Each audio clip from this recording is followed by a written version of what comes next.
இலங்கை சோசலிச குடியரசின் 6வது நிறைவேற்று அதிகார ஜனாதிபதியாக மைத்ரிபால சிறிசேன இன்று பதவி பிரமாணம் செய்து கொண்டார். உயர்நீதிமன்ற நீதியரசர் கே. ஸ்ரீபவன் முன்னிலையில் பதவி பிரமாணம் செய்து கொண்டார். கொழும்பு சுதந்திர சதுக்கத்தில் இந்த பதவி பிரமாண நிகழ்வு இடம்பெற்றது. மக்கள் பிரதிநிதிகள் உள்ளிட்ட மேலும் பலர் இந்த நிகழ்வில் கலந்து கொண்டிருந்தனர்.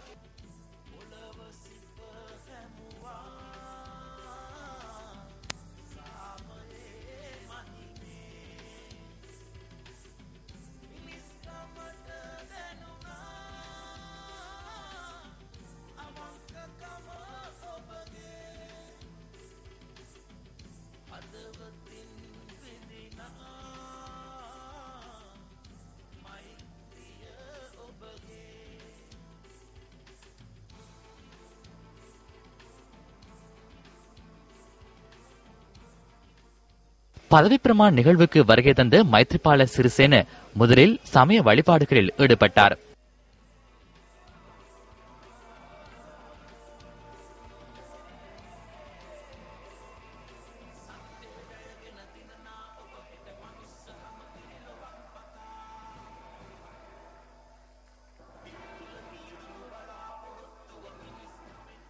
அதனைத் தொடர்ந்து சுப நேரத்தில் மைத்ரிபால சிறிசேன ஜனாதிபதியாக சத்திய பிரமாணம் செய்து கொண்டார்.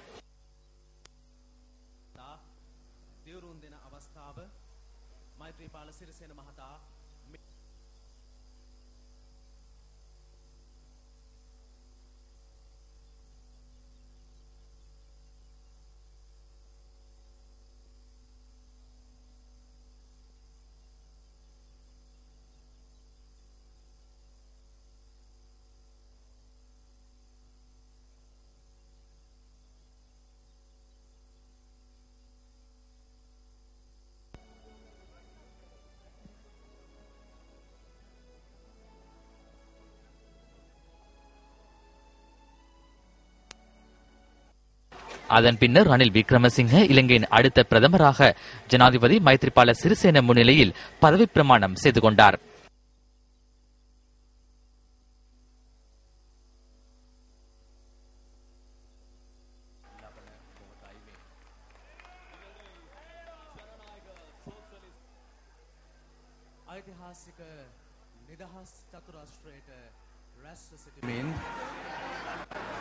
ශ්‍රී ලංකාවේ 6 වන ජනාධිපතිවරයා මේ රටේ අවශ්‍ය ප්‍රධාන සමාජ පරිවර්තනයක්.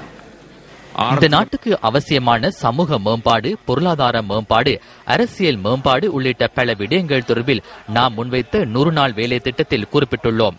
எனவே அதில் குறிப்பிட்டுள்ள அனைத்து விடயங்களும் உரிய முறையில் நிறைவேற்றப்படும் என்பதனை கூற விரும்புகின்றேன்.